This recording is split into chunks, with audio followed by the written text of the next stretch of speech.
Icon star Allu Arjun Bollywood బాట పడుతున్నాడట. ముందు Prabhas route లో పాన్ ఇండియా హిట్ కొట్టాడు. ఆ తర్వాత మాత్రం బీ టౌన్ డైరెక్టర్లను సీన్ లోకి తెస్తున్నాడు. కానీ ఇక్కడే తన స్ట్రాటజీ సినీ జనాల అంచనాలకు అందట్లేదు. ఇంతకీ బన్నీ ఏం చేస్తున్నట్టు? Have a look. Icon star Bunny లెక్క మార్చాడు. రూట్ కూడా మారుస్తానంటున్నాడు. పాన్ ఇండియా మూవీ పుష్పతో దుమ్ము దులిపిన తను ఊహించని నిర్ణయం తీసుకుంటున్నాడట.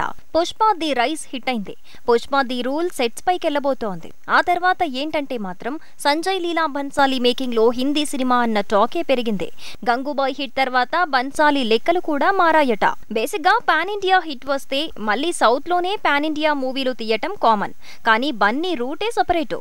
పుష్ప 2 తర్వాత సంజయ్ లీలా బన్సాలి మేకింగ్ లో ఓ స్ట్రైట్ హిందీ మూవీ చేసి అక్కడి మార్కెట్ ని సుస్థిరం చేసుకుంటాడట. ప్రభాస్ కూడా సౌత్ లో ఎన్ని పాన్ ఇండియా మూవీలు చేసినా హిందీలో ఆదిపురుష్ అంటూ స్ట్రైట్ హిందీ ఫిలిం చేయాల్సి వచ్చింది. అది పూర్తయింది.